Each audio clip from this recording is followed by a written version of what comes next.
Hello, everyone. Welcome to Merle's Pearls. I'm Merle. I'm Merle Singer, the relationship miracle worker. I've been married over 50 years to the same man. I must know something about relationship. Maybe I don't know anything about anything else, but I know something about relationship. And I like to share that. So that every Thursday at noontime Pacific and other times, other places,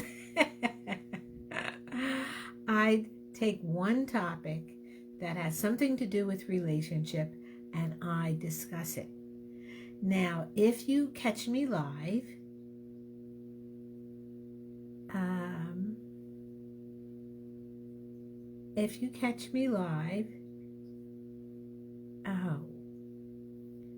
Facebook is asking me all kinds of questions that is distracting me. So here I am back. Facebook, let me just do my little topic here. My topic for today is you are the leader in your family. You make the call, you lead the plan. So what do I mean by that? I think sometimes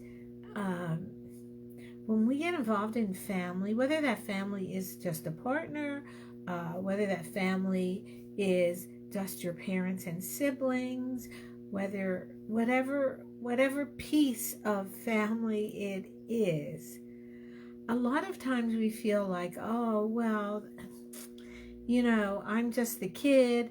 I have nothing to say. I'm just the one that's from out of town now. I just come back for holidays. I have nothing to say. Lots of times we tend to feel, helpless. We tend to feel like I can't do anything about that. And I honestly think that sometimes it's true. There are some things you just can't do anything about. Like I wanted to be 6 foot for the longest while, but I'm stuck at 5'2", and I don't think I'm going to make it to 6 foot. So we can't change everything in our life. We can change how we deal with it, though. So a lot of times when it comes to family, we say, I can't do anything about it. I can't make any changes. I can't help anybody in my family because I'm stuck in this role as the sibling, as the child, as the parent. I can say as a child, I've had that experience and nobody listens to you. Nobody listened to me. As a parent, nobody listened to me. So I think it's important to understand that you can't just shrug it off and say, I have no responsibilities here because I can't do anything about it. If you have a situation in your family that needs help, then you need to speak up, because maybe you can't make changes, but maybe you can. Maybe you can't make changes, but maybe you can make your mother, your sister, your uncle, maybe you can make them feel better.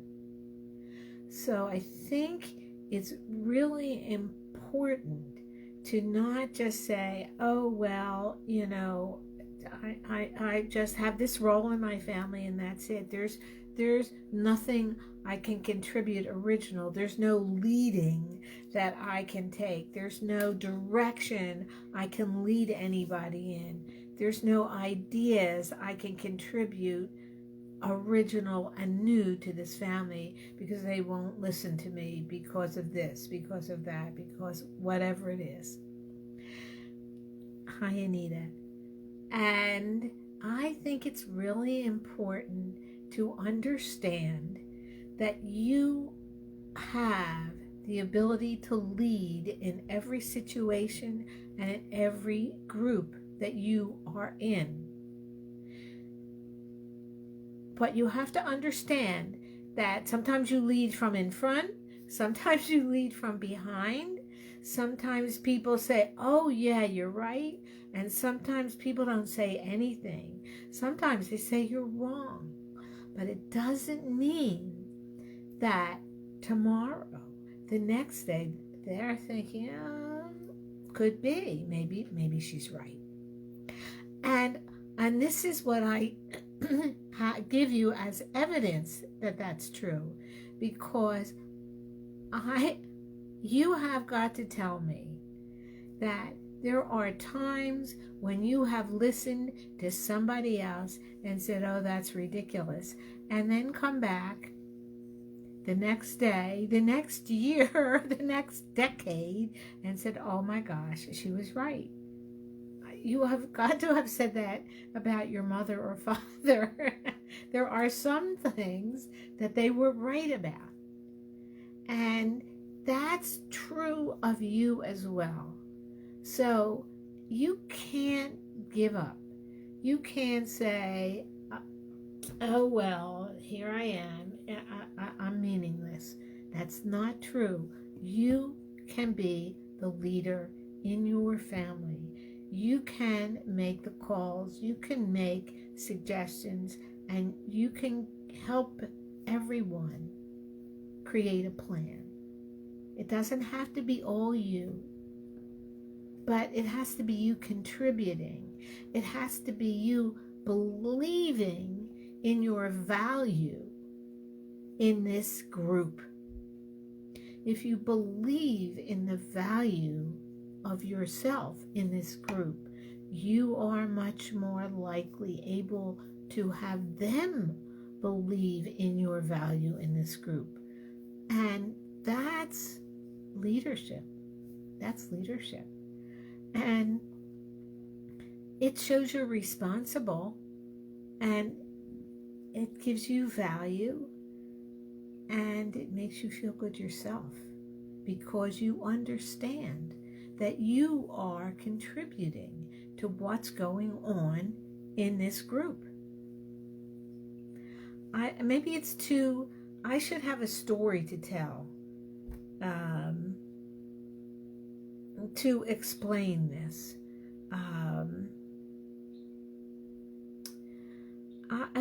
This is what came to mind. I'm creating a story as we go because I don't actually have one.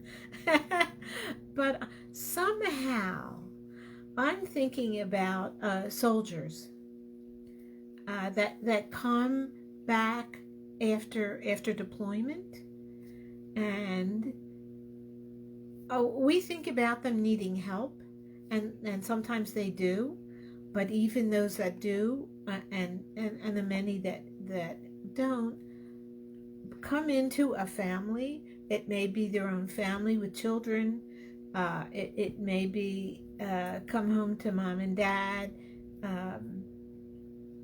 But they've had different life experiences, and kind of when you've been away from people and you come back, you see them differently. You're a little more objective. So that person, that soldier, male or female, is in a perfect opportunity to give some suggestions about how things could be different. But when I say be the leader in your family, I don't mean come marching in. Here, this is the way you're supposed to do it. No. I don't think that's the way real leaders lead. Except when there's a lion coming at you, you say, get out of the way. You don't mess around with please, just get out of the way. But otherwise, here you are, you come back home, you have a different perspective, and you see things a little differently. You say, oh, well, that's interesting. Or, I was thinking we could do it this way. Or, maybe Billy's feeling bored, and maybe he could stay at grandma's house for overnight or for the weekend or something, just for a change of scenery. Different ideas that aren't humongous changes of the entire world. But in your little family world, it's a little bit of a change. It's a little bit of a different perspective. And you know what it is? It's you honoring yourself to think you have something of value to say. And you don't have to scream it, because you don't have to scream it. And having that value puts you in a great position to share that. And that helps other people. It not just helps you feel good about yourself, it helps other people. And I do believe that if we are born in this world, part of our job is to help other people. I mean, it's good to make $1 million or to do whatever it is that, to have this big house, whatever it is that's your thing that you want. But the really important purpose, if we're here, is to help other people. And when we do that, it turns out it helps us. But it wouldn't matter anyway, because we're gregarious people. We're a gregarious animal. We share, we live in a group, and we care about each other.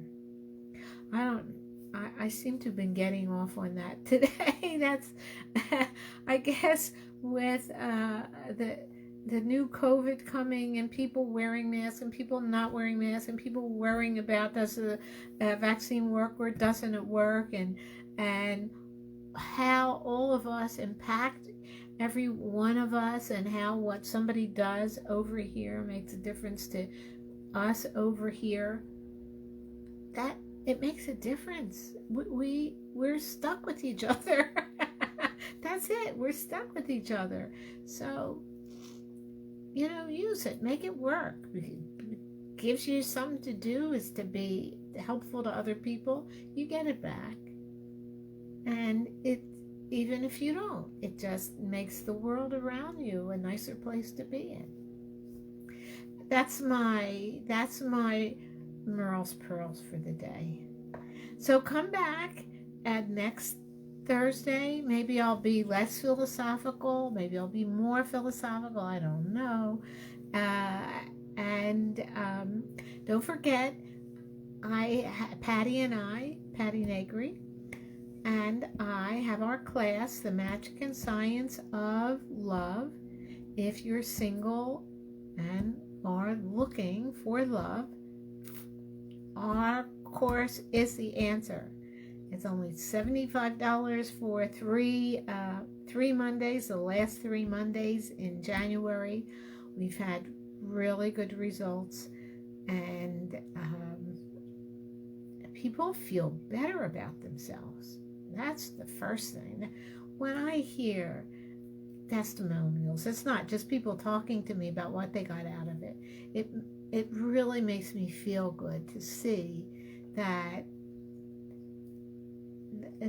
they have a better value. They value themselves more. That's so important. Anyway, so that's January. Go to relationshipmiracleworker.com/workshop. Men, women, whomever you're interested in having a partner, we have 3 steps to you finding or creating or discovering the perfect partner for you. Not the perfect person, because none of us are perfect. If I'm not perfect, then nobody's perfect. But there are perfect partners. There is a perfect partner for you. There might be more than one, but one's enough. If you play your cards right, one's enough. So I'll see you next week. What else I want to say? My book. Please, Cracking the Relationship Code. People learn things when they read it. And it's an easy read. Very easy read. What else? I think that's it. So I will see you next week. And that's before Christmas. Oh, this is the end of Hanukkah. Happy Hanukkah, and have a great week. Bye.